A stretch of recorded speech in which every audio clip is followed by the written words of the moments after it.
You are listening to the Mother of All Talk Shows podcast with George Galloway.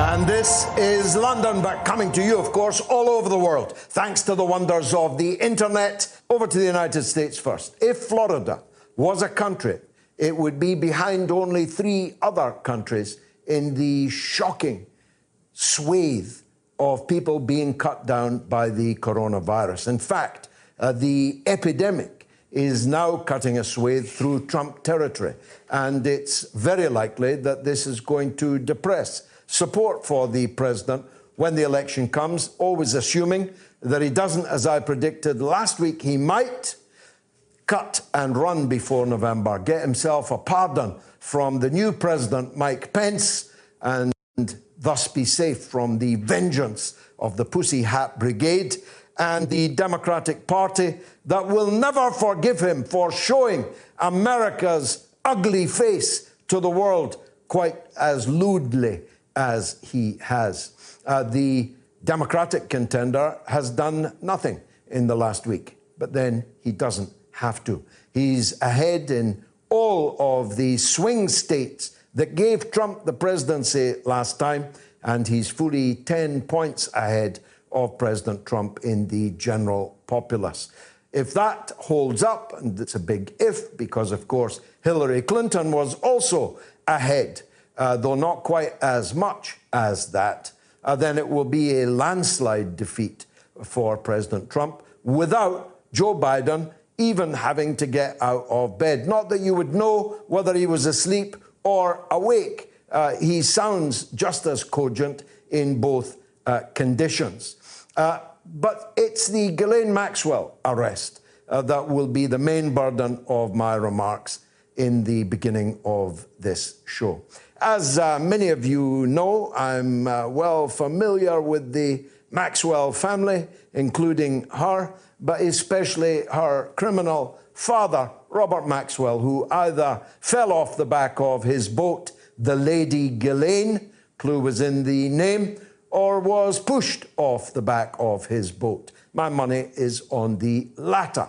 And he was pushed off the back of the boat, if that's what happened, precisely because of the information which he had and which might come out wittingly or unwittingly, willingly or unwillingly in the forthcoming trials, which were inevitable once Robert Maxwell was unmasked as the criminal that he was, stealing hundreds of millions of pounds from the pension funds of his own employees. And so if I'm right about that, you can imagine my consternation when I learned that Ghislaine Maxwell is now in the Metropolitan Detention Center in New York City, as safe as the Bank of England used to be. Except she's already in isolation because she may have coronavirus 19, and therefore no one can go near her. No one can interrupt her in the middle of her suicide, which probably would come as quite a big shock to her too. Because if Ghislaine Maxwell does survive to stand trial on the very serious charges warranting 30 to 40 years of imprisonment, in other words, imprisoned for the rest of her life, then the only way out of that kind of prison sentence for Ghislaine Maxwell is to cough. And cough she might. It's already being allowed to be known, let's put it that way, that she has tapes. She has tapes, she claims, of 2 prominent American politicians having sex with minors. Now, I could make a pretty good guess as to who one of those might be. But the identity of the second has got me stumped up till now. And I would very much like for her to reveal these tapes and the thousands of other tapes that we know exist because we have eyewitness accounts that every single room in the Manhattan townhouse sold to Epstein by Mr. Wexner of Victoria's Secrets for $1 Every room in that mansion was bugged. There were cameras in every room, including the bathrooms. So every act which went on in that sordid mansion is on tape. Given that, it's exceedingly unlikely that the rooms and chalets in Paedophile Island were not similarly bugged, that there were not cameras catching the guests, cavorting with whom we do not yet entirely and completely know, in the in flagrante of the allegations. Now, if those tapes exist, therefore, I want you to answer my first poll. Where are the incriminating Epstein tapes? A, Langley, Virginia. That's the headquarters of the CIA. B, Tel Aviv. And C, sleeping with the fishes. Sleeping with the fishes, I see, is ahead for the moment. So you can vote now on my Twitter feed. Now, we normally follow the money in these scandals, but I think in this case, we need to follow the tapes, because this entire Epstein episode is only explicable to me as an intelligence operation, as a means of gathering compromat, the old Russian word for compromising material, on prominent politicians, royals, British politicians and their sidekicks, American politicians, former Israeli Premier Ehud Barak, would-be politicians, would-be presidential candidates, and gathering that compromat on them so as to be able to bend them to the will of whoever is the copyright holder of that compromat in their political futures thereafter. We'll be talking to Whitney Webb, who knows more about Epstein than anyone else on the planet, perhaps as much as the woman in the Metropolitan Detention Center in New York City. And when we come to interview Whitney, do bear in mind that she was ahead of this story by many, many months, perhaps a whole year. Now everyone's talking about it, but she was brave enough, smart enough to smell this story for what it was right at the very beginning. Now, we're not just talking coronavirus, we're not just talking Epstein and Ghislaine Maxwell, we are talking Nicaragua. We'll be talking to a minister, no less, from Nicaragua about what's happening to his country in the 1980s. I was a frequent visitor there. All roads led to Nicaragua in the 1980s. Oxfam called it the threat of a good example, following development pathways and pathways to literacy and public health that were an absolute jewel and were a glittering attraction for other global South countries that wanted to forge their own way forward in the world. That's why they were destroyed by the United States of America at the time. That's why the Iran-Contra affair occurred. That's why these Contras, paid for by the United States, to interfere in the democratically elected government of Nicaragua's public health, education, environmental, women's rights, and other projects. And they literally cut the throats of the people who were teaching the poor peasantry how to stay healthy, how to read and write, and how to plant their crops and harvest them in the most efficacious way. And the Sandinista revolution was destroyed. But it's back. It's been re-elected to power. And guess what? Right on cue, they too have been designated as public enemies, at least number 2 after Venezuela. And a full-scale regime change operation is underway against them. We'll be talking to His Excellency, the Minister for Global Affairs in the Nicaraguan government, in the course of this show. Where are the incriminating Epstein-Maxwell tapes? A, Langley, Virginia, with the CIA, 22%. B, Tel Aviv, with the government of Israel and its intelligence agency, 38%. Or C, sleeping with the fishes, That's ahead at 40%, 290 votes in so far. You can vote on my Twitter feed. As I say, the great Whitney Webb is up in the course of the show talking about the Epstein affair. We'll also be talking towards the final hour to the one and only Dr. Ranjeet Brar as the coronavirus pandemic shows signs of re-rising in Britain. We'll be examining the issues of masks, the possibility of having a vaccine in place later this year. We'll be talking about the impact of this on the British economy, which has been, I think we can fairly say, catastrophic. And if not for the furlough scheme paid for by the UK taxpayer as a whole in due course, no doubt, then millions of people, many, many millions of people would be unemployed and hungry in Britain today. And indeed, they are in many other parts of the world.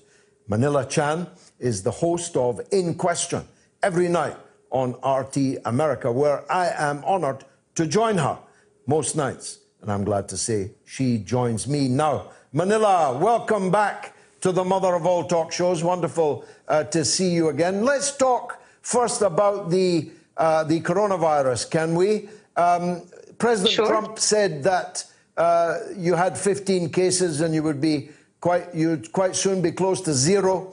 He said when the weather got warm, it would simply die on its own. He said that your country was in control of it when, in fact, it's plain for anyone to see it is completely out of control. And now, states like Florida, as I said earlier, if Florida was a country, it would be one of the most afflicted countries on the earth. How is this happening, and how is it going to affect President Trump? Well, George, first, good to see you. It's always a little strange to be on the other side of the questions. But as this would affect President Trump, I mean, first, we should address that President Trump yesterday appeared at Walter Reed Veterans Hospital just outside of D.C., finally sporting a mask. That was the first time he's ever been seen publicly wearing a mask, although people have said behind closed doors that the president has worn PPE before, but this is the first time that the press has ever captured images of that. So I think that is a big move in signaling to people that he does sort of is beginning to take this seriously, because that first wave that we saw, we were expecting a plateau and that it would flatten the curve and we would be done by Easter. Now, George, he never said which Easter. So I think that's important to clear up. And secondly, again, you're right. Florida is seeing an incredible spike there. It's obviously a very hot, humid state. We expected, or at least at the time, that medical professionals thought that as the weather warmed up, that coronavirus would dissipate with the heat. That's clearly proven not true.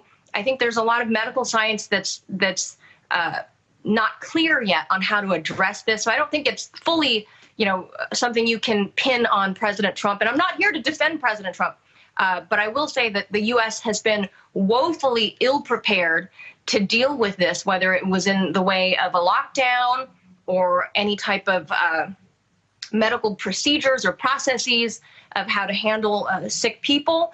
But the U.S. is seeing an incredible spike. We thought we plateaued, but we were wrong. Well, you don't win the presidency if you don't win Florida. And ditto Texas, Arizona. These are all red states that he won. Sure. And that are now really in the pits of this pandemic. It must be hurting him. George, those are still red states. As much as Florida might be hurting right now, it is an ardent red state.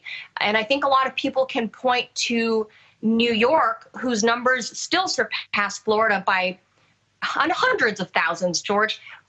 Florida has still not seen as many deaths as New York State has seen, which is a Democrat state. It votes Democrat.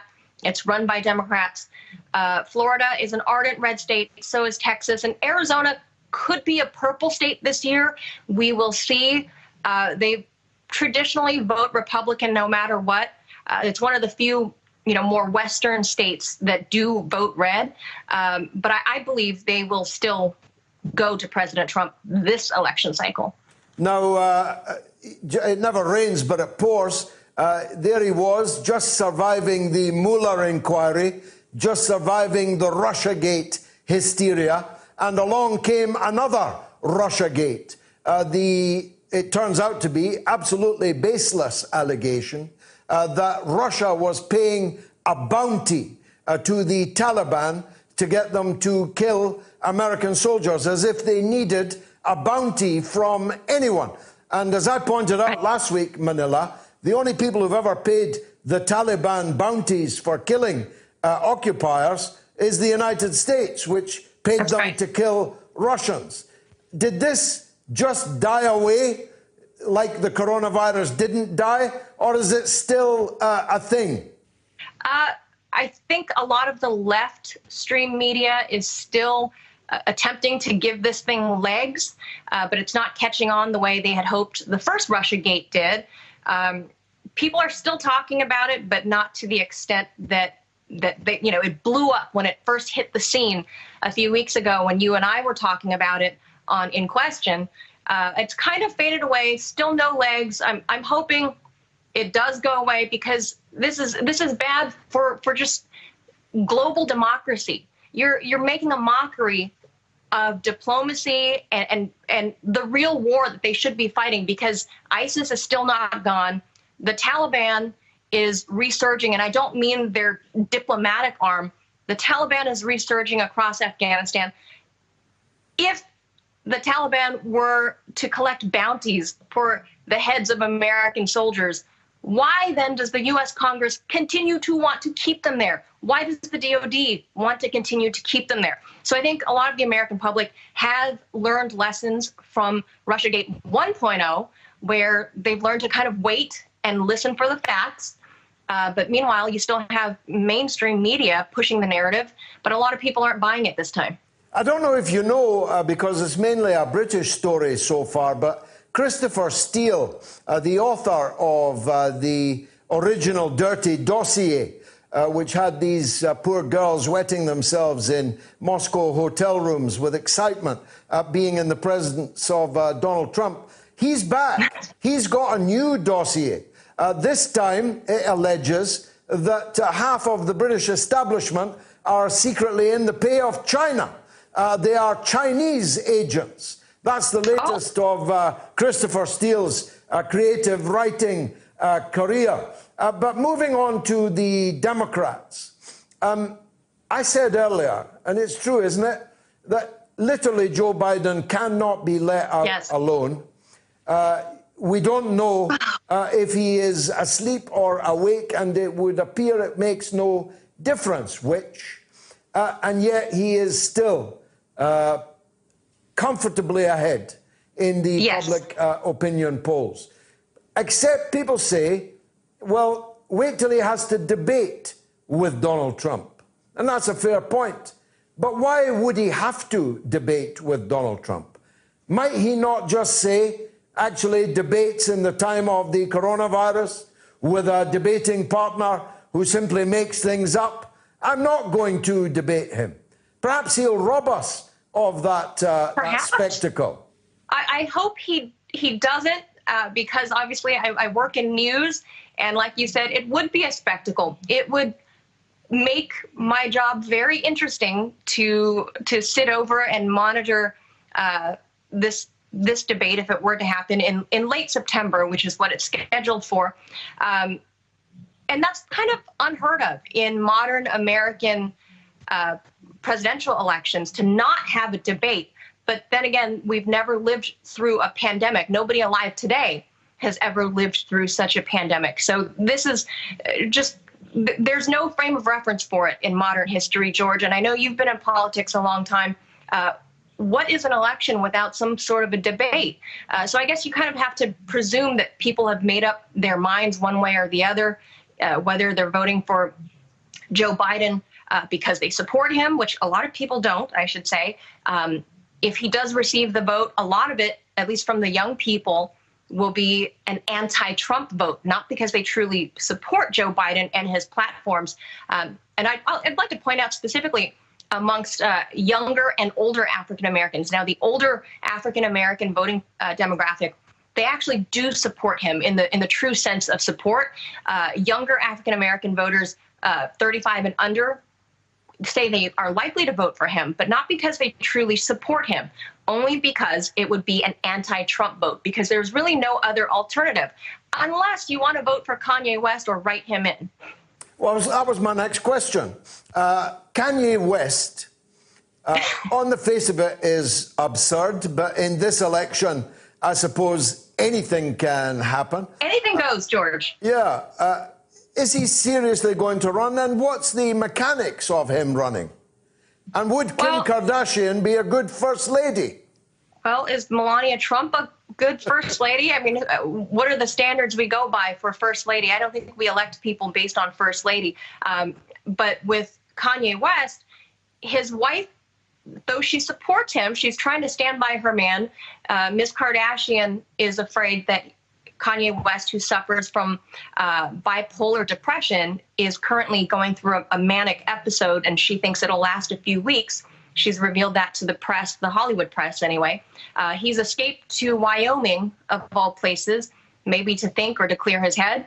But he has so far missed several poignant FEC filing deadline dates for several states.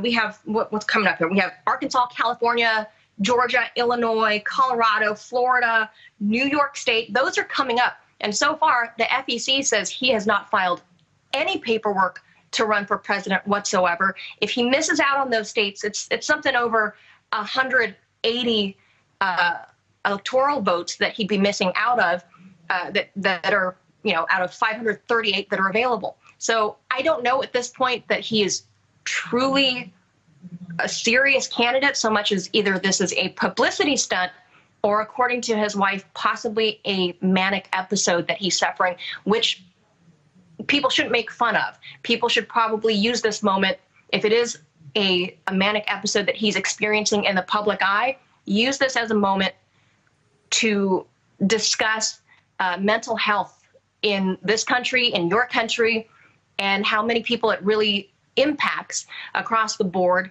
and use this moment for something good rather than something divisive. What about our own colleague, Governor Jesse Ventura? He was my great hope, but it looks like he won't be on the ballot either, doesn't it? I haven't spoken to Jesse lately, but from what I've seen, I don't believe he has filed any FEC paperwork. I think he would have been a great candidate. He's got a great platform and a lot of supporters, because right now it's down to a two-horse race, and nobody likes that in this country. We're used to it, but nobody likes it. So far, if a third-party candidate were to appear, someone besides Howie Hawkins, who's the Green Party, and God bless him, he comes on the show. He's got a good following, but not enough to gain any primary points there to put him on the ballots anywhere, unfortunately. And lastly, and I'm grateful for your time, Manila, what's the standing now of the Black Lives Matter protests, the anti-police moves, free zones being established in the center of Seattle and so on? Has that all just gone up like a rocket and come down like a stick, or is it still a thing? Well, certainly BLM is a thing. The CHOP or Chaz zone have pretty much they've died. The municipality has dismantled that. The attempted CHOP zone or Chaz zone in D.C., the municipality has dismantled that. As much as people wanted to say that the mayor of Washington, D.C. supports BLM by her painting Black Lives Matter down, across from 1600 Pennsylvania, that's all show. She also voted to give more money to the police, expanding different corrections policies. That's all, lipstick on a pig. So BLM is definitely a thing. let's not take the wind out of their sails. They will definitely sway the election one way or another. Either it'll give rise to a strong third party, but somebody like Joe Biden, who is an establishment Democrat and key to the 1994 crime bill, key to mass incarceration. He was the Senate Judiciary Chair in 1994 that advocated for mass incarceration along with the Clintons. So a lot of young people know that part about history and are not thrilled about that.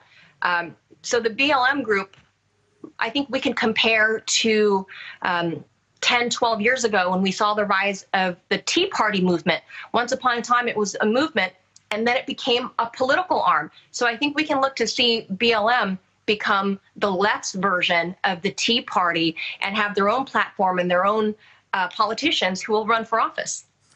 Manila Chan, thanks for joining us on board the Sputnik. See you next week. You got it, George. Thank you.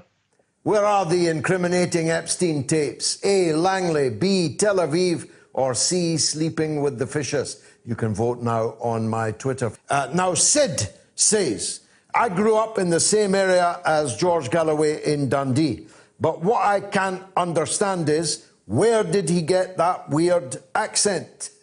A lot of people like my accent. I get paid to speak on television and radio, Sid. I don't know about you. And I did leave Dundee 40 years ago, so perhaps it's not quite as acute as yours probably is, but a planing and an ingin and an ah, if you don't mind. And on Facebook, Kayuta says, I enjoy the show. Sani from Nigeria. And Kalim says, watching from Karachi in Pakistan. And Paul says, watching from Madeira in Portugal. Aaron says, Homer Simpson would make a good president. It would be nice to see a bald man president. Gerald Ford was bald, and so was President Eisenhower. But you're right, it's been a while since someone who didn't have good hair was the president. And Spring says, Maxwell may end up like Epstein. Whatever happened to her, wait until she's released all the evidence that is involved.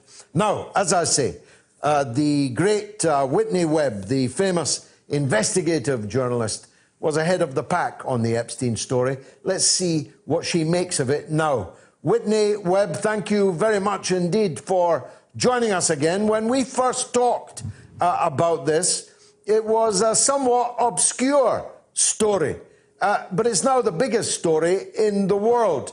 How did we get here, and what are we still missing? Well, there's definitely a lot we're still missing, despite the fact that this has gotten a lot of media attention.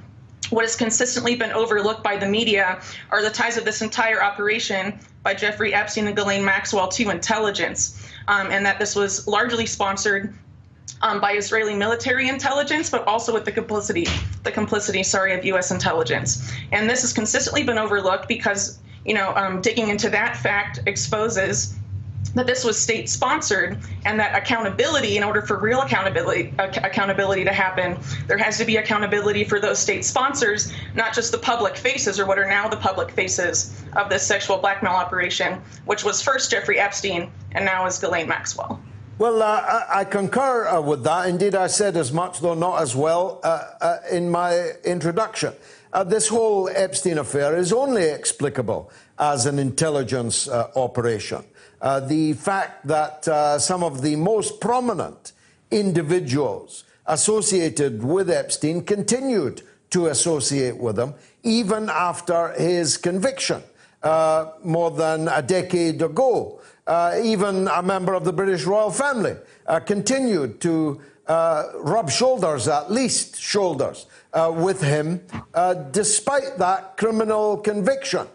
And the leniency that was applied upon his conviction, the unwillingness to prosecute him for all the crimes on which the police had evidence at the time, the sheer scale of the funding of Epstein, who had no visible means of generating the hundreds of millions of dollars that he was able to deploy and spend and use to corrupt others.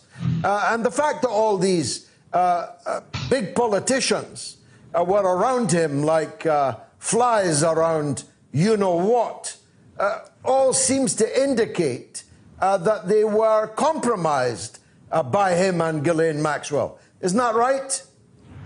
Yes, I would certainly agree with that to an extent, but they could also have been part of numerous other connections and spheres of involvement of Epstein. For example, Epstein was not just involved in the sexual blackmail operation.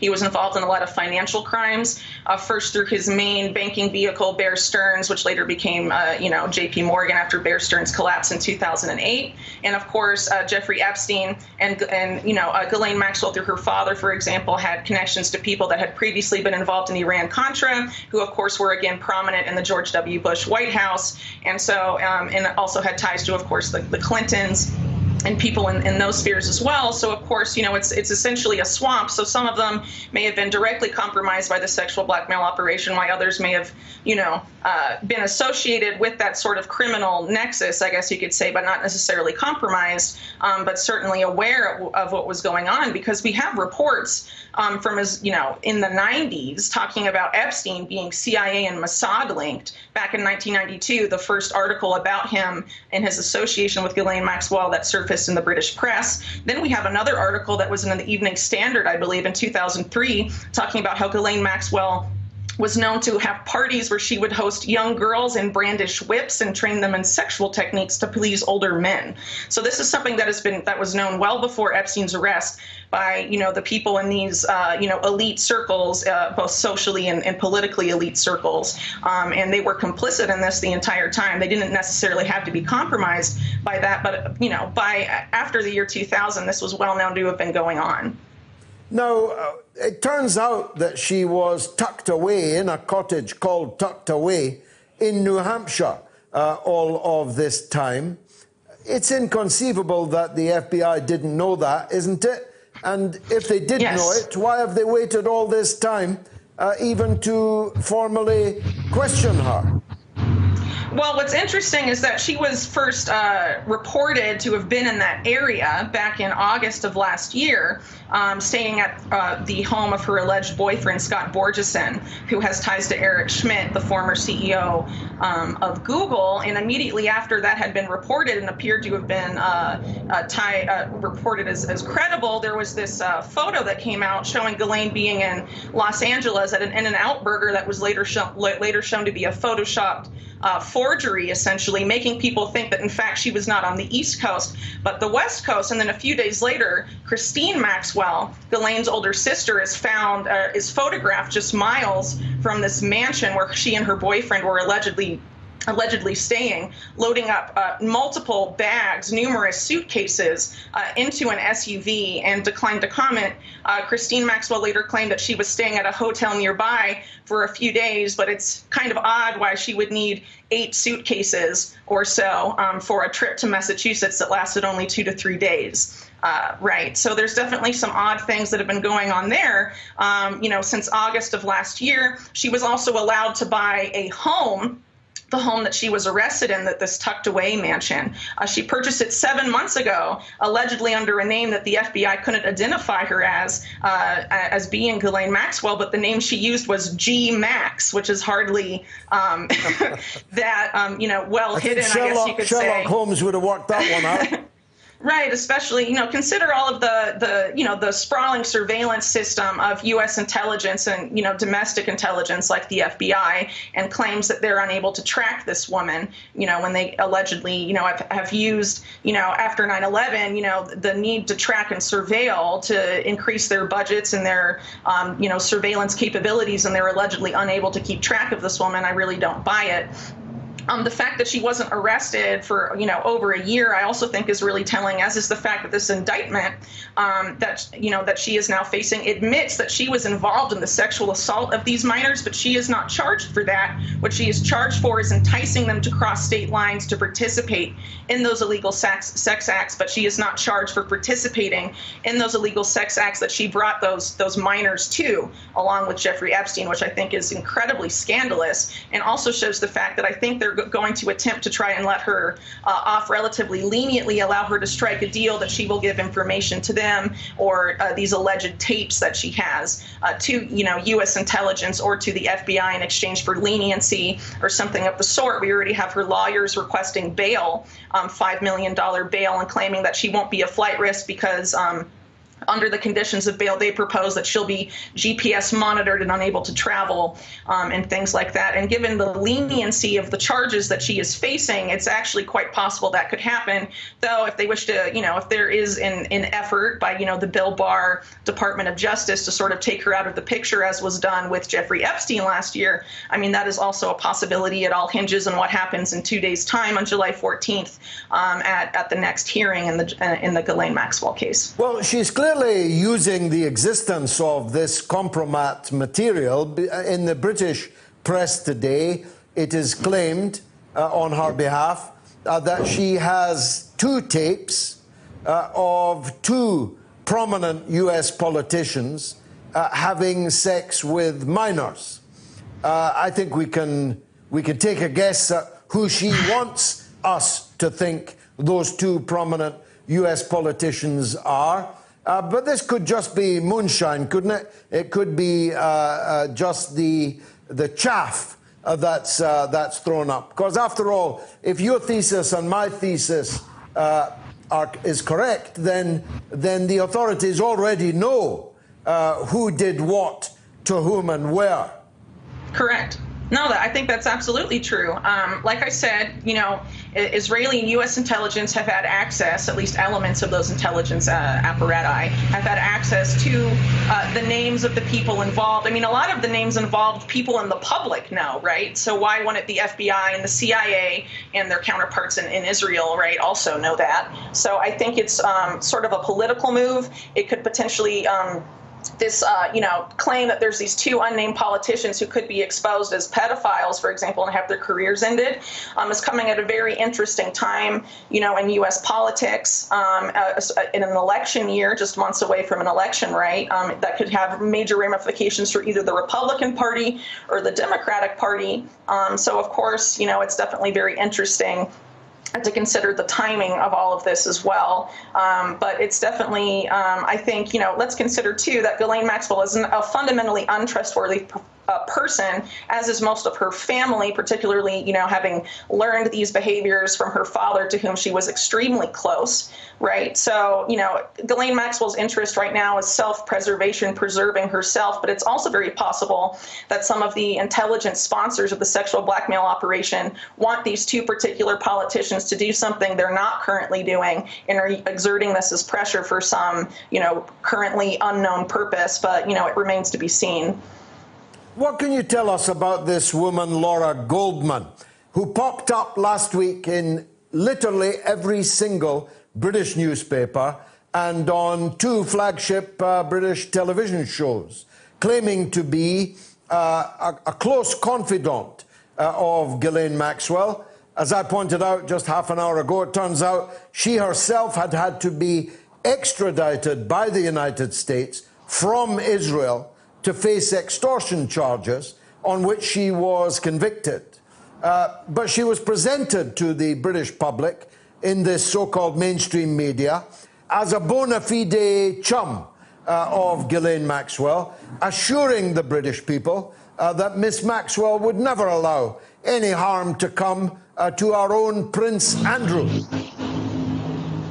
Well, I haven't followed Laura Goldman specifically, but it has been kind of frequent over the past year or so to have these sort of stories pop up in especially in tabloid media, claiming that this person or that person has alleged knowledge of where Ghislaine Maxwell is or certain things that she was doing, and later it turns out to be false. This appears to be just another incident related to that, attempting to capitalize on top of the media frenzy around it. But also, it could have been intentional in the sense that, her coming out, this Laura Goldman woman being so heavily promoted, and what she's saying, of course, distracts from other aspects of the case that are, accurate can be confirmed and are fundamentally more important, right? So, and this has happened on numerous occasions, trying to keep the focus of the Epstein case on certain focal points that are part of the case, but not necessarily important to getting at the heart of the matter, right? So I think this is just another example of that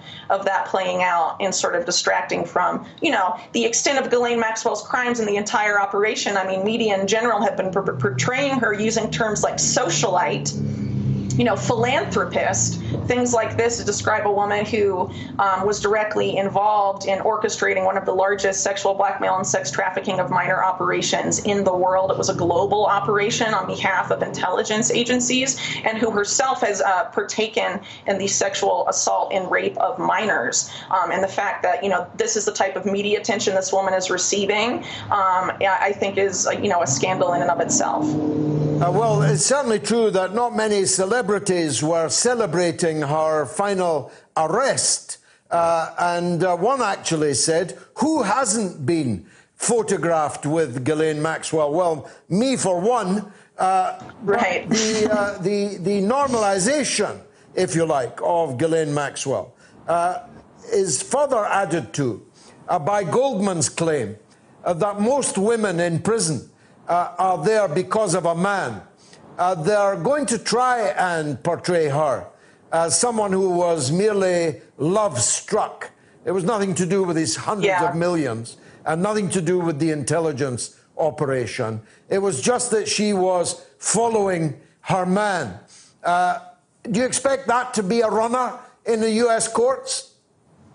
Well, I think the U.S. court system may actually use as an excuse to give her this leniency that her lawyers are arguing for. And let's keep in mind that Ghislaine Maxwell is being represented by a former assistant attorney of the same office that is currently prosecuting her and has direct ties to that, and was actually opposed to the recent firing of the Manhattan District Attorney Jeffrey Berman, which was actually done by Bill Barr, and people had assumed that Bill Barr had removed him in order to complicate the arrest of Ghislaine Maxwell in some way. But why is her defense attorney arguing against that?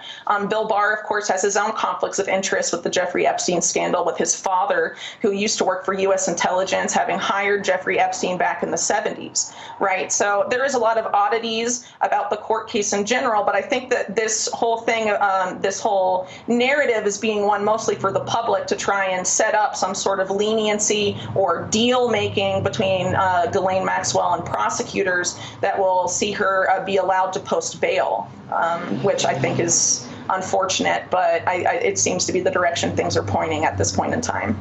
That would seem to indicate that you think her life is safe, that she's not going to suffer the same suicide that Epstein himself did.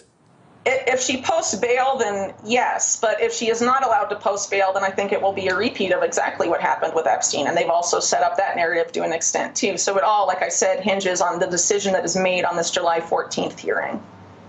And finally, and I'm grateful for your time, if politicians were compromised by an intelligence agency or agencies filming them committing serious sexual offenses, not just career-ending activity, but likely to lead to their imprisonment. It's hard to imagine a more powerful hold over politicians than that.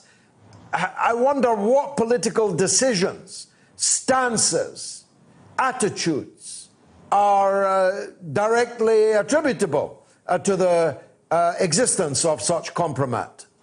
Well, one clue towards that is we can look at the types of U.S. politicians and their involvement, and what they've been involved in, the politicians that have sort of been publicly roped into this thing. A lot of them were figures during the Clinton administration, Bill Richardson, Clinton himself, and also George Mitchell, and a lot of those, a lot of them were involved in negotiations with U.S. foreign policy in the Middle East specifically. It's also worth pointing out that Ghislaine Maxwell's nephew was appointed to a a post in the Hillary Clinton State Department where he was actually in charge of the State Department's policy regarding Middle Eastern affairs, right? So there has been this odd link between, the Jeffrey Epstein scandal and the Maxwells and that particular aspect of U.S. foreign policy over the years. Can you run that one past me again? The nephew of Ghislaine Maxwell was in charge of the Middle East desk in Hillary Clinton's State Department?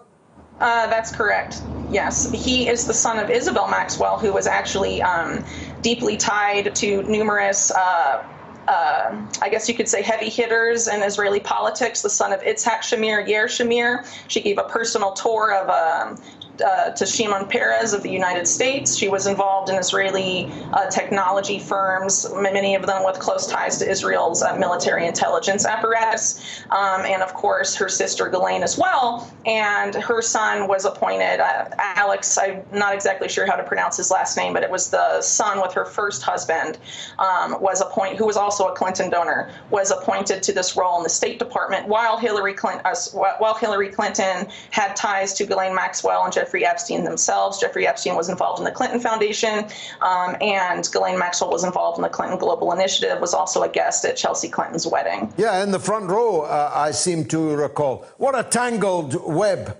And we're very lucky that we have Whitney Webb to untangle it. Thank you very much indeed for joining us once again on the mother of all talk shows. So where are the incriminating Epstein tapes?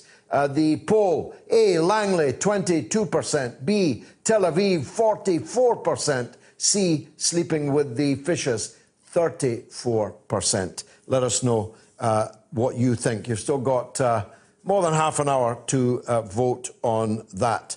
Renee says, did Epstein really die? Was there evidence of his suicide? And Jeff says by email, I'm increasingly annoyed and angry at you, trying to blame all the world's problems on capitalism. Moi? When in actual fact, socialism is an ideology that has resulted in more slavery in the history of human than any other political ideology ever created. Jeff, give me a call, will you? I'd like to debate that one with you. Keel on Facebook says, the FBI can track Black Lives Matter protesters, but they can't track Maxwell. And Andy says the Royals and the Clintons are untouchable. That's Andy of Windsor. I'm not sure if there's any relation. And on YouTube, Tony says, where did George get that hat? In Lisbon, actually. Timothy says, Whitney Webb is one of the best reporters there is. Thanks, George. And Renv says, if she has got tapes of underage sex, she should have handed them over without being forced to. What kind of creature is she? Well, the scorpion stings because it's a scorpion. And the same Renv says, Ghislaine is innocent. Please free her and stop saying nasty things. Love, from Jimmy Savile. And Diri says, whatever happened to David Icke? Is he okay? He's never been okay since he played in goal for, was it Southampton or Leicester? I can't remember. Bob says, Ghislaine is a mega pimp for the elite.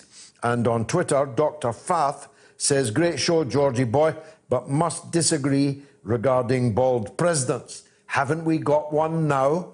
What an intriguing thought, Doctor. How cynical. And Fra says they will ring Maxwell out to get all the tapes and photos, and once they are convinced she has given everything up, then they will kill her. Okay, the numbers, 02077 982 255. And if you're in the US, 001 757 744 4480. Or tweet me at George Galloway, at RT UK News. And the poll is a bit slow, actually, 584 votes so far, but Tel Aviv is heavily in the lead. It's up 2% on 44. Langley, I'm surprised, is way down at 22. That's what I'd be voting for, actually. Sleeping with the Fishes, 34%, down 1. I would say not, because they're too valuable to be allowed to be sleeping with the fishes. And if they're sleeping with the fishes, somebody might fish them out.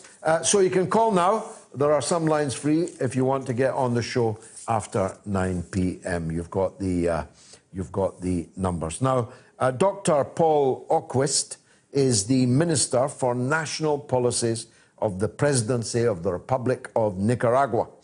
And it's 41 years, exactly as I said, of Nicaragua's revolution, which started on the 19th of July, 1979. It was a remarkable revolution. I remember how exhilarating it was. The proximate or starting shot was the taking of the puppet parliament of the Somoza dictatorship by a group of Sandinista guerrillas fighters. I think the leader was Comandante Zero. They took control of the parliament, and then thereafter they swept to power. And when they got there, they so transformed Nicaragua from the feudal backwater that it was, with virtually no one able to read or write, with the life expectancy of the ordinary peasant in the fields in Nicaragua absurdly, ridiculously short, and ill health and general levels of poverty that were an absolute disgrace in 1979. And the transformation of Nicaragua was such that it became almost a poster child for people who wanted to encourage countries to follow the path of independent development. And it was such a success story that the United States had to destroy it. And I was there going back and forward. I was there many, many times, a dozen times or more. And I saw the transformation which the revolution brought about. And I also saw the horror, the evil of the counter-revolution, the contra-revolution that the United States paid for. Now, Dr. Paul Oquist is coming up in just a moment, but let's take some calls. David is in Alaska. Go ahead, David. Good morning, George, and here for the socialist countries of Latin America that have sustained themselves and so far prevailed against such horrible odds. So far, David, so far. Right, I take that into account. I'm nearly 70, and I've watched it all happen in the course of my lifetime. But the focus of my call is regarding Russia and supposed bounty gate, and how so consistently the Russians have used peaceful means to circle around and avoid outright warfare with the United States or anybody else as a matter of principle, as a matter of seasoned diplomacy. I mean, they're so good at what they do, and yet the U.S. continues with its bullying, assertive ways. And it goes so much against the grain of Russian diplomacy and their position in the world with a belligerent U.S. to do something so fickle and so mean-spirited as this bounty business. It's inconsistent with their foreign policy and the diplomats they put upon the world stage.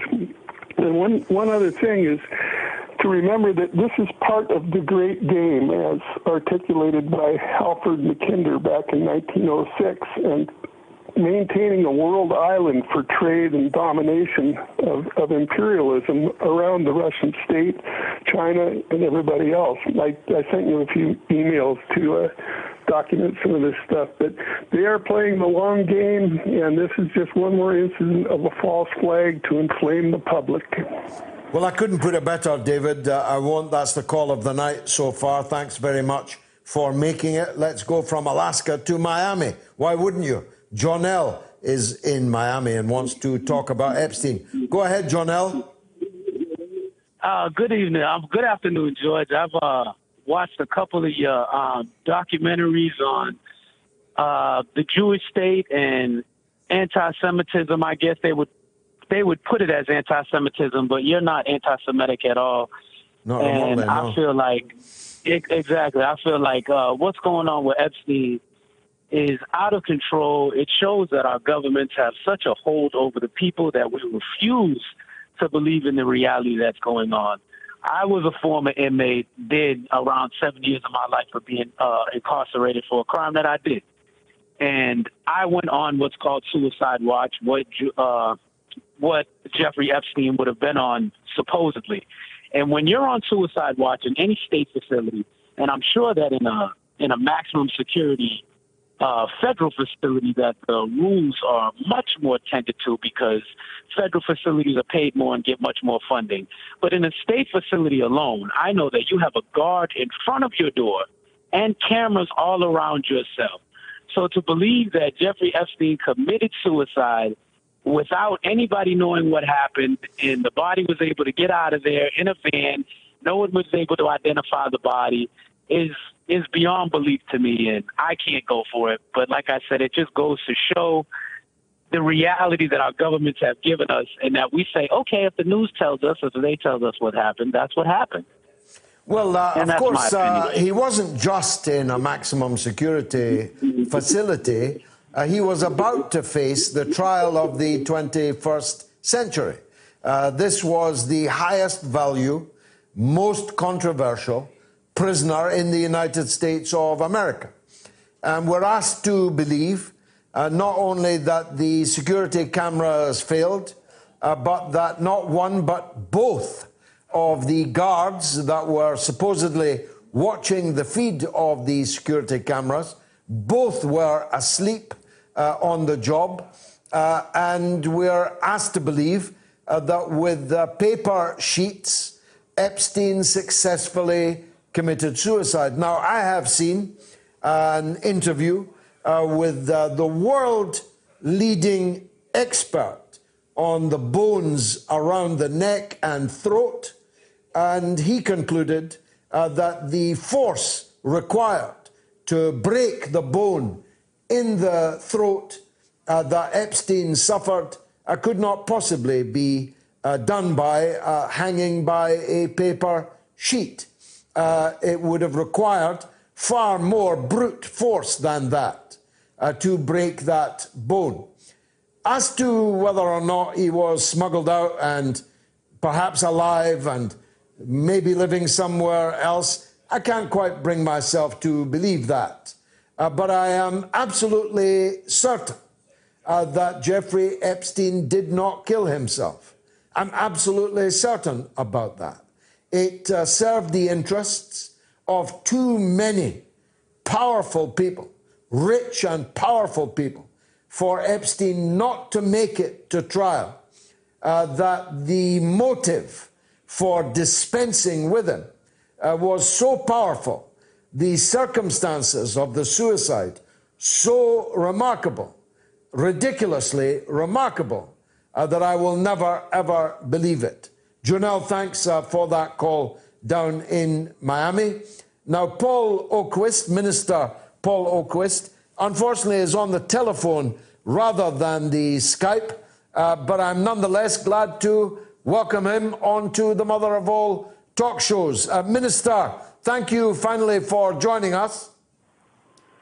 Thank you very much. Now, you're known as the Gringo Minister. Why? Because I was born and raised in the United States, and I was nationalized in Nicaragua in 1981, and I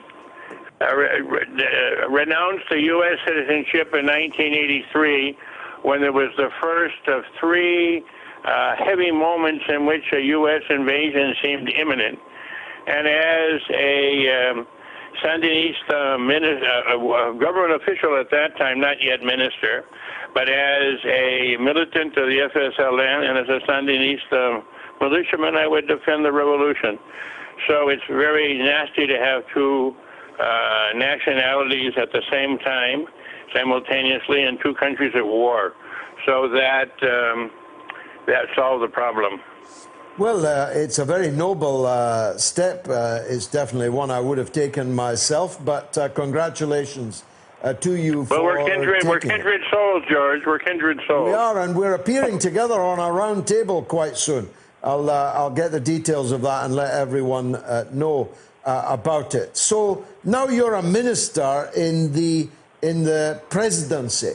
That's correct. How does that feel right now when the United States is reverting to type? All the dirty tricks that were played against the Sandinista government first time around are now being played again. Well, this history goes all the way back to the 1850s, as you know, and includes the assassination of Sandino after he had had dinner with President Sacasa, with whom he'd reached a peace deal, by the National Guard. And the National Guard was headed by Somoza, who was the last Marine left behind, and Arthur Lane Bliss, the U.S. ambassador, was directly involved in that. But then if we go back to the 1980s, the CIA was directly planting mines in the port of Corinto. It was attacking naval stations in Potosí, Corinto, Puerto Sandino, and San Juan del Sur and San Juan del Norte. And it was arming, it was financing, it was directing the Contra that were attacking us from Honduras and Costa Rica. So we're kind of used to it, as a matter of fact. It's been going on all the time.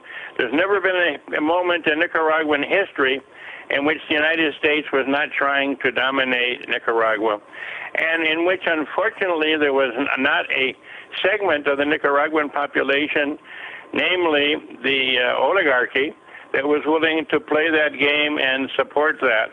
While at the same time, there was always also a patriotic element that was resisting that, going back to the fight against William Walker, General Celedón, who resisted the U.S. Marines invading in 1912 to protect U.S. economic interests, going back to Sandino's struggle against the Marine intervention from 1927 to 1934, the Somoza dictatorship and the people who resisted that, and then the great popular victory of the 19th of July in 1979, which, as you can appreciate from the foregoing, was quite a historic moment, a tremendous historic moment.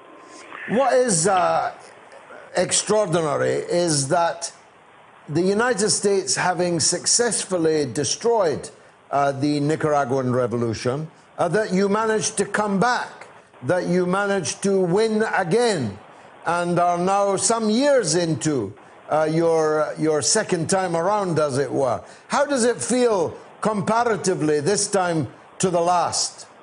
Well, actually, there was very clearly different phases in the Sandinista Popular Revolution. The first phase was pre-1979, the struggle against the Somoza dictatorship, supported 100% to the very last minute by the United States.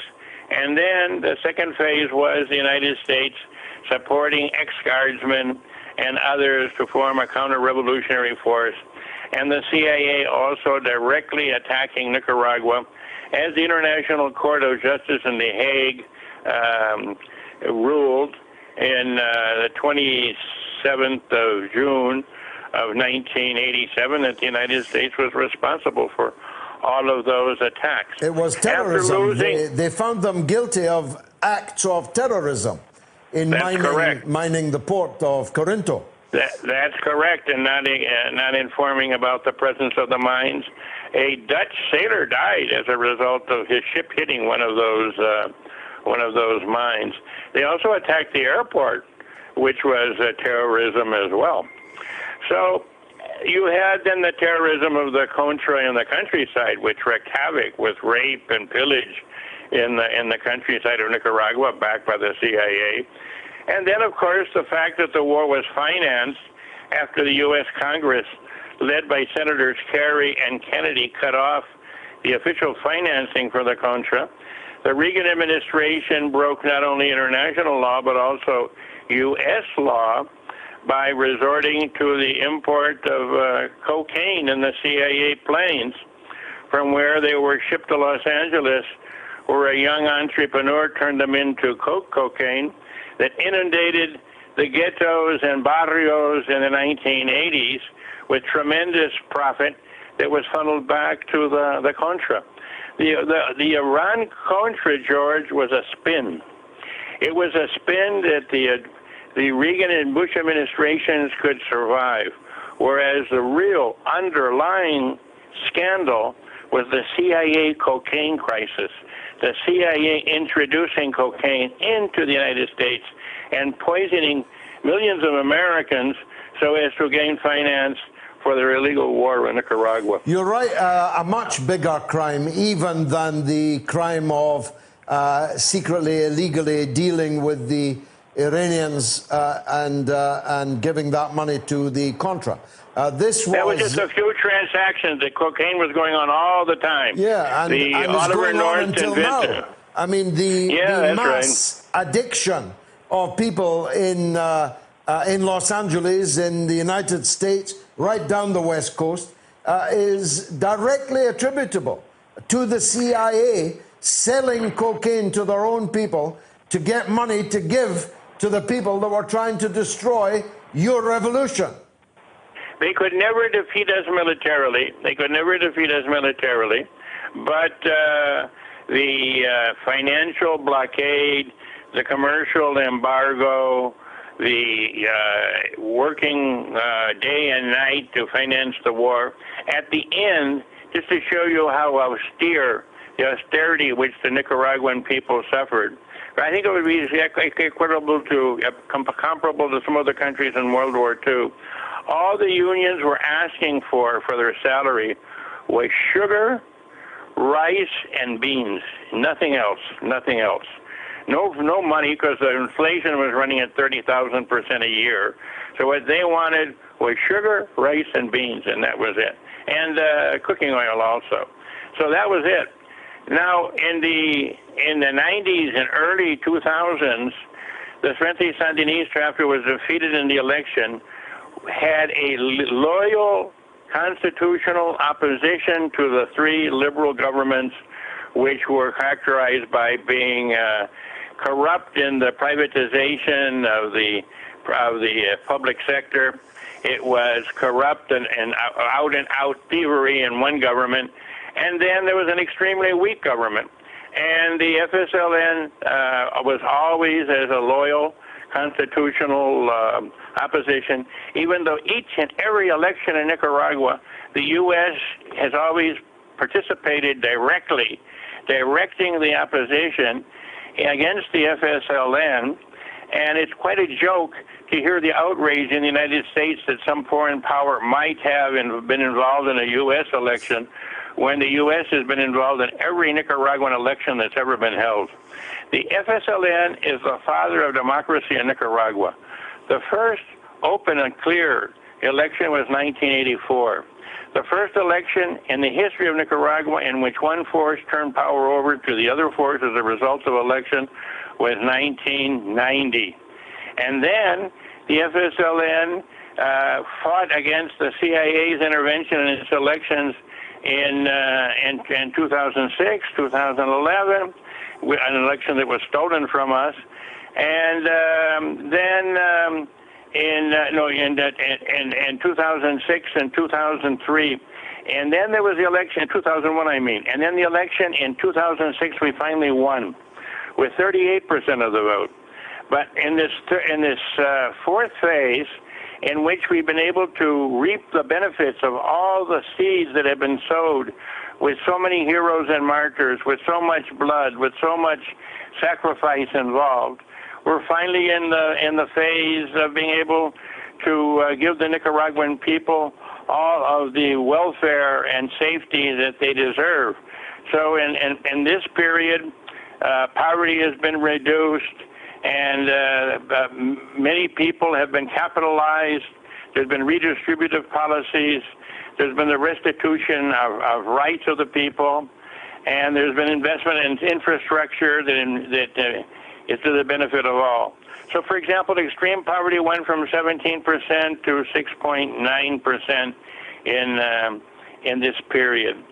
So this last period, and some people don't understand that the revolution is very much alive, and what it's doing now is giving to the Nicaraguan people all of the benefits, all of the redistributive benefits, and the capitalization of the poor, like sub-zero hunger and zero usury, that are transforming the country in these years. But success doesn't mean that the people in Washington or in Miami admire that. That is something that they want to destroy, as a matter of fact, because they do not want to see a successful left-wing government in Latin America. Well, the threat of a good example, it seems you remain. Dr. Paul Oquist, Minister for National Policies of the Presidency of Nicaragua. I look forward to our roundtable. Details coming up for the audience later. I look forward to seeing you again. On Scotland, the SNP, the forthcoming Scottish Parliament elections next May, the launch of Alliance for Unity, with which I'm involved. You can follow that on Twitter, Alliance #4 Unity. And I'll be speaking about all matters connected to the Scottish independence question and the SNP on Tuesday at 8 o'clock. But if Paul would call me up, he'd make my night. Now, I'm also doing that round table that I told you about with Minister Dr. Paul Oquist on the 41st anniversary of the Sandinista Revolution, and his focus now of how imperialism is destroying the planet. So the round table is on the 16th of July. The 16th of July, but it will be replayed, rebroadcast on the 19th. I still don't have the time that is on. If that could be got for me, I'd appreciate it. Now, the doctor will see you now. Dr. Ranjeet Brar is the MOATS medic. He is the closest thing that the world has ever seen to Dr. Kildare. He is a voice of such clarity and interest that he's become an internet sensation. And I'm glad to say we had a hand in that. Dr. Ranjeet Brar, thank you for joining us. Let's talk about the United States first, if we may. It appears to be literally out of control now in the United States. The numbers are rising exponentially in the hottest states. Remember, Donald Trump said that when the heat came in the spring, the virus would die.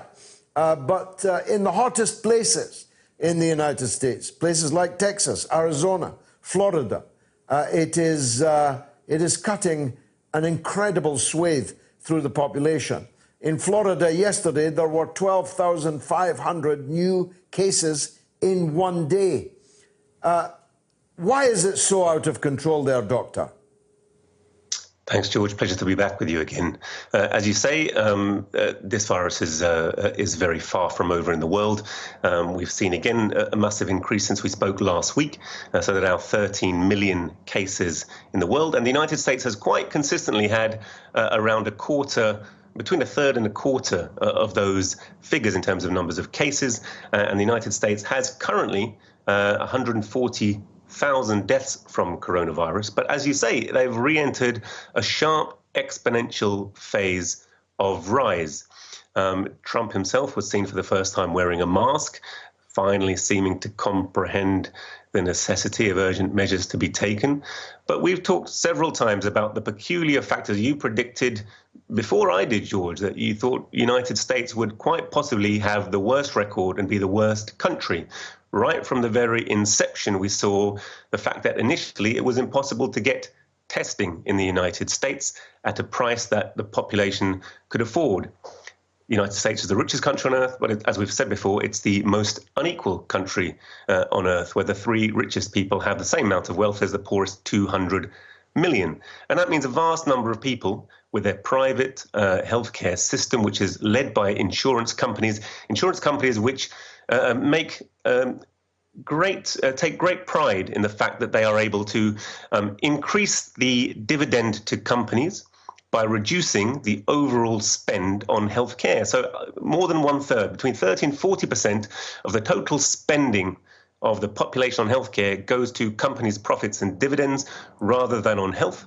There are 60 to 70 million people. We don't know the true figures because as more and more people become unemployed, very often their Medicare, their healthcare benefits and insurance are linked to their employment.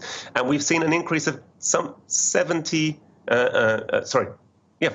million people becoming unemployed in the United States, in a country where there are already between 50 and 60 million people who had no access to healthcare.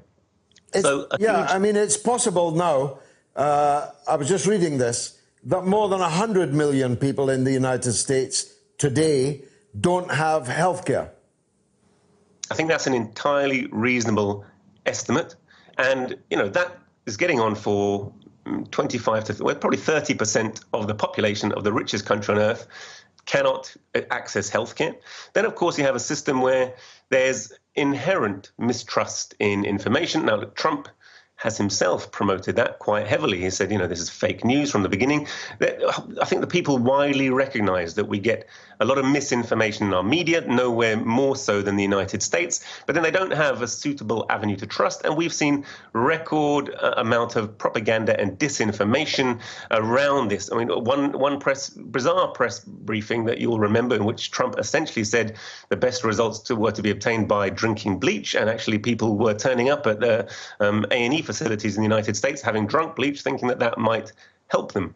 So, incredible amount of disinformation, very poor leadership from the top, a federal structure whereby states themselves are outbidding each other for medicines, for PPE, where there was lack of preparedness, lack of preventative measures. And a country where actually there's incredible poverty amidst the apparent wealth. And we know that coronavirus hits the poor first and foremost. And then, of course, we've seen, with the increasing unemployment, with the murder of George Floyd, there have been tremendous movements of unrest and discontent with the American political status quo.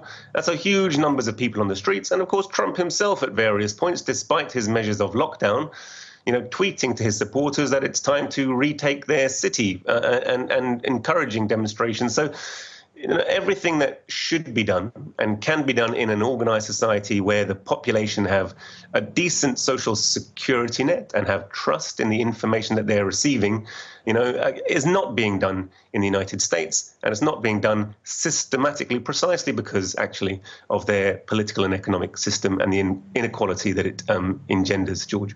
The organized society that has dealt with this most effectively is, of course, China, which is the reason why the United States political class, or one half of it, the other half is still fixated on Russia, but the Republicans, the right, far right of American politics, has decided that more or less it's war with China.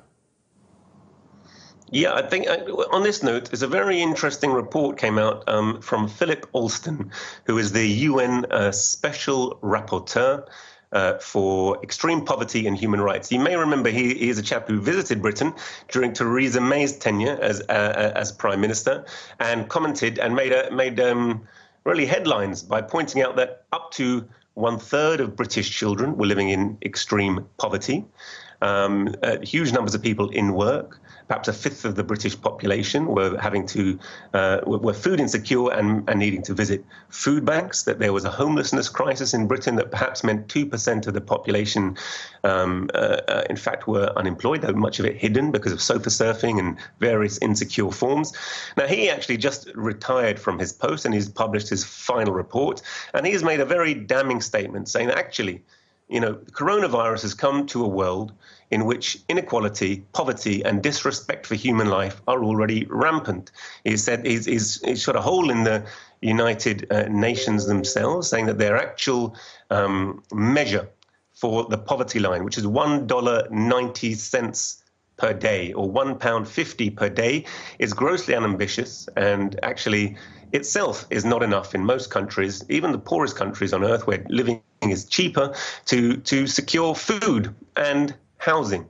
So, there are huge problems of poverty and inequality in the world. Coronavirus has made that worse. But actually, he said the one country which had bucked that trend, which actually had, if you see a lot of free market fundamentalists, as they've been liberalizing the world, have said, but look, there's less poverty than ever. He said that's due to two things. One is that measure, which is so low of absolute poverty. He said the other is that actually it's China that's lifted, hundreds of millions, actually probably 750 million people out of poverty over the last decade, which bucks the whole trend of the rest of the world. And it's precisely that neoliberal mechanism, and these are Philip Alston's words, which in fact has plunged the world into poverty, which has left it in this dire state. And therefore, it is ironic that the United States should constantly point the finger at China, the one country which has lifted hundreds of millions of people out of poverty, as being the abuser of human rights.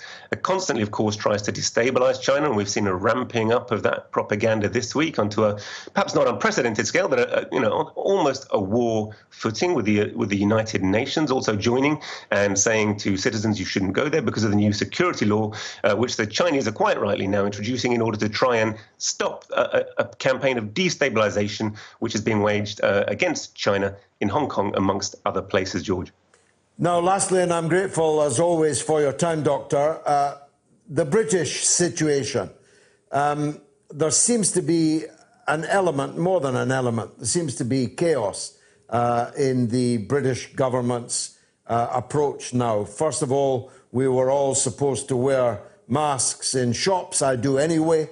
I wear mask and gloves in a shop. Why wouldn't you? You're surrounded by a significant number of people. There's the interests of the workers in the shop that have no choice but to sit there and have people breathe on them. And now Michael Gove, this day, seems to have rowed back from that. Should we be wearing masks or not? I certainly think that people who are working in situations where they're exposed need to be wearing masks, need to be wearing gloves, and need to have adequate PPE. We've already seen actually a mask and gloves and an aprons in a hospital setting dealing with COVID patients is actually not adequate PPE. In fact, what we've done throughout this crisis in Britain, our government have, rather than be led by the science, they've been led by their lack of preparedness and what they can roll out. So, they've constantly changed whether COVID-19 itself is a high impact disease, which necessitates a certain grade of PPE. They've done away with that because they couldn't provide it, hadn't prepared, despite the fact that they were warned by Operation Cygnus, which Jeremy Hunt had overseen in 2015 when he was Health Secretary. They'd realised that the NHS would fall over in the face of a pandemic, and rather than enact changes, which would have meant going against their systematic policy of running down capacity and privatisation because they weren't prepared to do that, they simply buried the report. And really, it's been a similar case at every stage. I think, the government are quite clearly not going to provide masks and PPE. There's almost a kind of situation of profiteering. There's certainly demand would far outstrip supply currently if you asked everyone to wear it. And therefore, this is what's conditioning the equivocal, blowing hot and cold on these questions. There's no question that the number of deaths are gradually falling, but really that's leveled off. This week, probably there were 600 deaths and been falling maybe 100 a week for the last 3-4 weeks. But all the signs are that we're leveling off at this rate. And as we ease off of lockdown, and really it's almost gone, despite the hazard measures that are being adopted, really we're very likely to see an increase in the rate. I hope not to the extent that the United States is facing, but it's not beyond the realm of possibility. I was looking again at the rate of the prevalence to see if my previous facts were correct. It does seem that in London, perhaps as many as 17% of the population have had coronavirus. Much of the country is around 5%. East of England maybe 10, the north of England maybe 11, but essentially the vast majority of the country still have not had the virus, are susceptible. There are 14,000 people currently who have the virus around the UK, and if we don't take adequate measures to stop it from spreading, we still are very likely, George, to have a second wave without wanting to be alarmist. Doctor, thank you again for your sagacious tour of the coronavirus horizon. Much appreciated. Thank you very much indeed. And we've got a call from Sao Paulo. Samuel, who is an infectious disease specialist. Samuel, welcome. Hi, George. Thanks for having my call. The reason I'm calling is to make an appeal, because I think in this urgency of confronting the three stooges, Trump, Boris Johnson, and Bolsonaro. I think the left is getting almost everything wrong about this pandemic.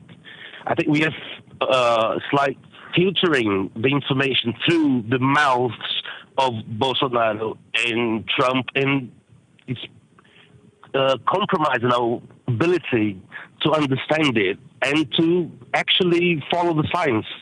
Bolsonaro is a jerk. He's genocidal guy, okay. But since he said that it's just a small flu, now we know the lethality of coronavirus is similar to flu. Actually is. And if you're under 45, it's almost zero. And there's no reason for us to keep, for example, the schools closed. Here in Sao Paulo, they reopened the bars, the restaurants, but the schools are still closed. I think, and it has implications for our response. Now we are living not just a pandemic, but the historical record of transfer of public resources to private hands, and with the left defending lockdowns, this is the thing, there's no science backing this. I will appeal to you because you have a great audience, but most internet shows the left is getting everything wrong. The generalized using of masks is not useful. And we have the left repeating the propaganda of these lockdowns and masks and everything. I'll give you an example. This great surge in cases in the U.S., Trump said it's because of the testing. Everybody makes fun of him. In this specific point, for example, it's true. If you look at the graphic, basically this surge is for notifications of new cases, but discovered in serological tests, which means you could have had COVID 2 months ago, and if you test today, you've got positive antibodies, and this is being counted. What about all the dead Americans and Brazilians? It does kill, but it does kill mostly vulnerable people. Is that okay then? No, you can't. It's just like flu, for example. Flu. No, it's three times. It is 3 times more lethal than flu. Yes. No, it's not. No, I'll let you speak for quite a long time without interrupting you. You came on here to say you're an opponent of Bolsonaro, Trump, and Boris Johnson, but you actually support the political approach to the coronavirus of Bolsonaro and Donald Trump.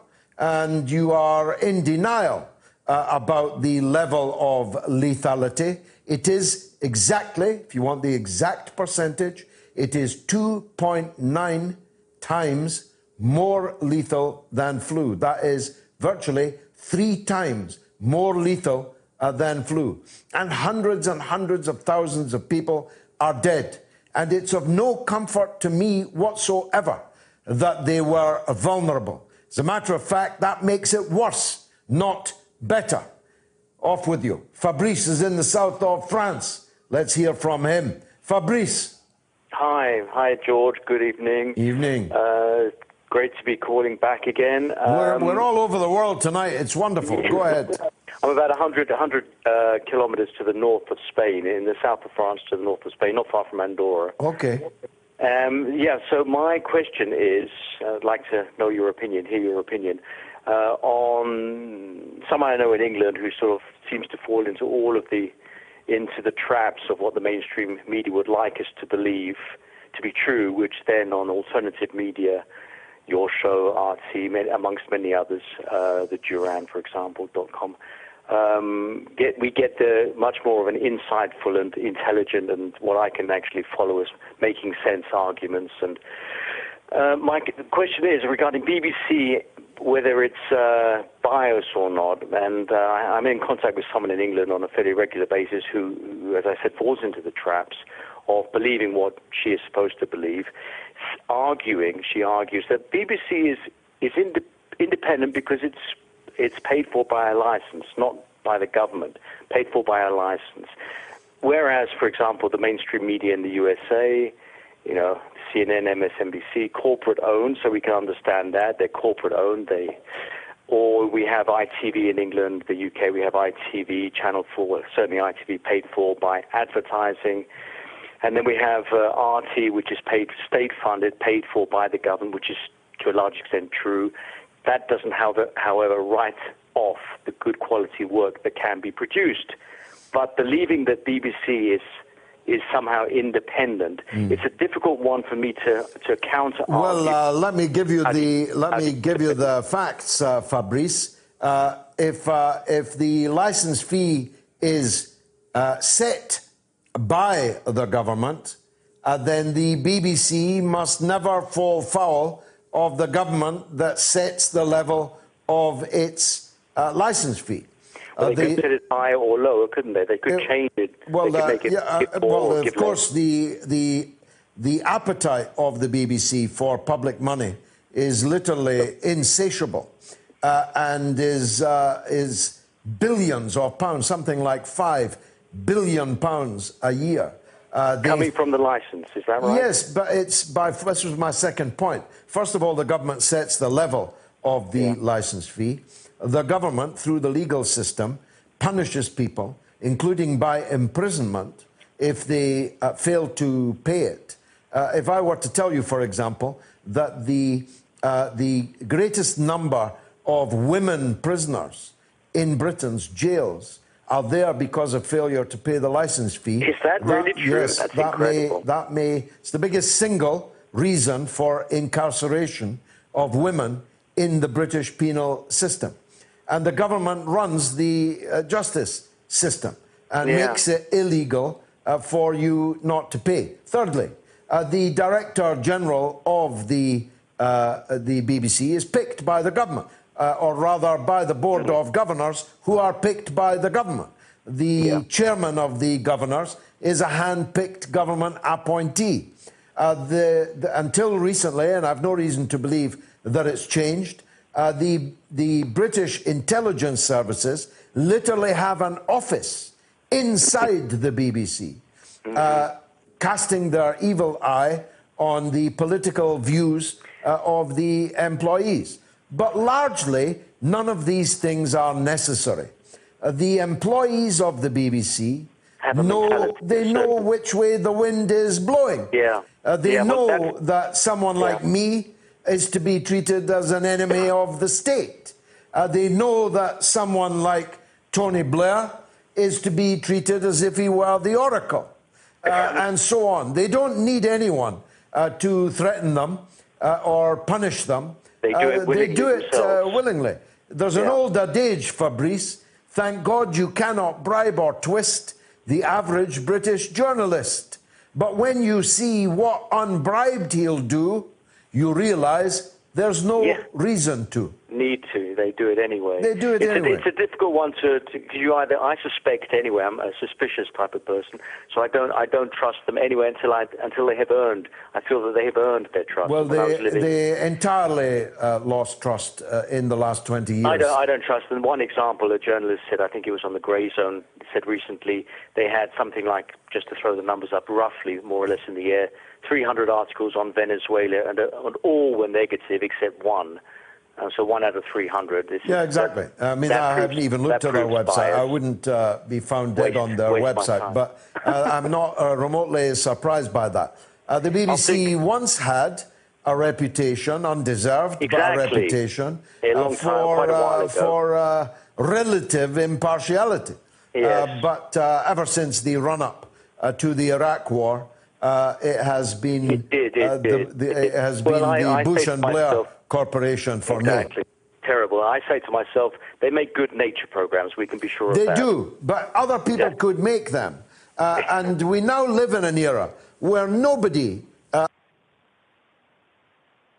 even watches television regularly. I haven't had a television for 30 years, I would say. Well, and I don't know how this person that I communicate with on a regular basis in England can wade through the Times newspaper, the Channel 4 News, and the BBC. Really, it's something in me when I listen to them. I feel that I'm not being told the truth. Well, that's right. There are still millions of people who are sheeple, still watching, and who swallow the line that the prevailing orthodoxy wants them to swallow.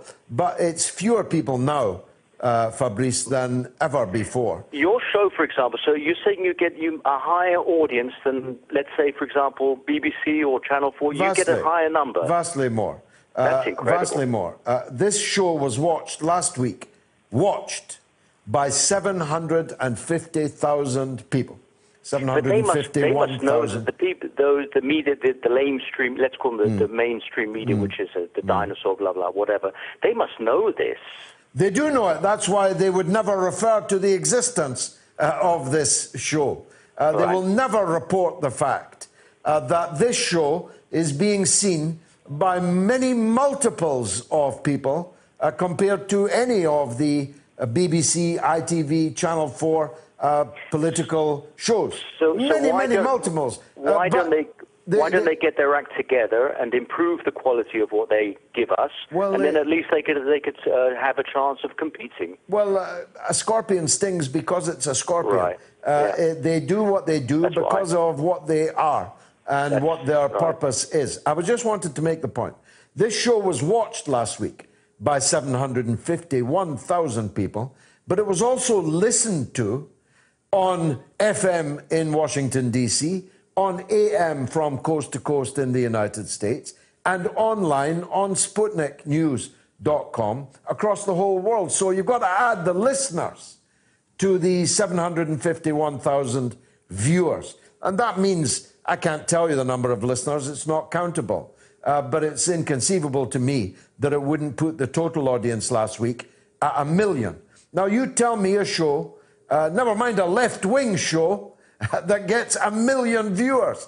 A 3-hour show every week. This is successful because... And people also, they tune in, they listen, they watch because they want to, because they choose to. It doesn't cost them anything, but they are here because they've chosen to. And one of the reasons why they've chosen to is that they have lost faith in the so-called mainstream broadcasters. They no longer, just like you, feel that they're being told the truth by these mainstream broadcasters. They may well surf around and take in other people, maybe people with diametrically different political views, but that's fine. We exist and we are thriving because we give a point of view, but we allow any other point of view its fair share of the microphone.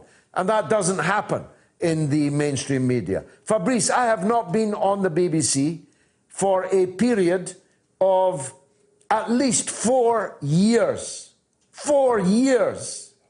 And I'm one of the most well-known political figures in the country. And I've seen it on a YouTube video, Pac-Man interviewing you. And this awful technique a real bullying kind of technique that just turns most sensitive kind of people off. You had just won. I think it was somewhere in London. Well, but believe me, Fabrice. Are you glad to do blah, blah, blah, blah? There's a real bullying technique. But believe me, Fabrice, compared to Jeremy Paxman, the new generation are far, far, far worse. They're Paxman without the brains. Look, thanks. It's been a pleasure talking to you. I almost felt I was in the south of France, which is the closest I'm going to get to that this year, I think. Let's talk with Joshua in London. Go ahead, Joshua. You all right, George? Yes, good, thank you. Go ahead. Yeah, I was just going to say, George, obviously, I mean, the Scottish government feel, or at least a lot of nationalists feel, that they should weaponise COVID, and the Scottish government's comparatively better handling of it than the UK government as a pretext for independence. But just a bit of inspiration, you might call it. You know, like when you take other countries across the world, like Japan, for example, that has a quarter of the number of infections that Scotland, COVID-19 related deaths that Scotland has, the fact that it's, even though its population is 25 times larger than Scotland, I do think that it does call into question on a global context. Scotland has the fourth worst death rate in the world. So I know. But they're only the nationalists are only going to ever do it in relation to the UK government. They like to paint their handling of the epidemic as a success story, but that's a lie. Their covering up of the Nike conference and the outbreak that took place there, their shunting of old people into care homes, careless of whether or not they were infected, has led to excessive deaths and entirely unnecessary deaths. And the weaponizing of COVID that you refer to is a real thing. Just this weekend, as last weekend, there are people done up like Chernobyl technicians, screaming hate at English people to get the F out of Scotland on the basis that somehow the English are carrying a plague into Scotland. They would rather that we left the furlough money on which 1 million Scots are currently living, that we just left it at the border and didn't bother crossing. Joshua, thanks for that call. Gerald is in Kilwinning in Ayrshire. Let's hear from him. Gerald, go ahead. Hello, George. I said I was from Kilwinning. I'm not sure if your man knew where that was in Scotland, but I knew you'd been there. You've probably been there on your travels many years ago. Our editor lives very close to you. And I better not say which village, but very, very close to you. So I don't know why they said Glasgow on the screen. It's definitely not Glasgow. I just say that so they know where I'm going. All right. Well, I'm sure your editor had a very good July the 12th celebration. I'm sure you did, George. One of the greatest days in the history of the Catholic Church, when I'm sure you remember a Pope supported King William of Orange to a great Catholic victory, something celebrated in Northern Ireland for many years. Yes, go ahead, Joe. Just my point is really about it's the Premiership games. I know it's not probably the most important subject, but every game now is the taking of the knee, and I kind of feel like I think it's begun to stop, Gerald. I didn't see it today. No, it did happen, George. What happened was they had a minute's silence for Jack Charlton, and he had literally 5 seconds of taking the knee after it. Okay. I just kind of feel like it started off with it's a great concept, but now it's like it's become corporatized. It's almost like the BBC and the Premier League. They're giving themselves a pat on the back by doing this. I think the message is I thought it was dying out. It's probably time for it to die out. The point has been made. Black lives do matter, and footballers, a very substantial proportion of whom are, of course, themselves black. More than a third of English Premiership players are black.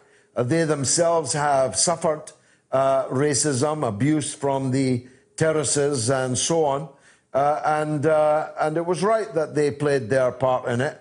But it's probably becoming a bit hackneyed, don't you think? Oh, absolutely. I just think to myself, when I see all these players doing it, and I'm not slagging them off, but I look at even some of the young white players. If you were to throw a name out of there, like, say, Martin Luther King and Malcolm X, would they actually know who they were? And this is my own ignorance. I couldn't actually tell you. I know more about the American racial pioneers, like, those men I've mentioned, than I do. I couldn't tell you the name of any of the black English racial, pioneers who helped. Well, maybe we should address that actually in a subsequent program. Gerald, thanks for that. I've got to give Mike in South Carolina just 1 minute to make his point. Mike, go ahead.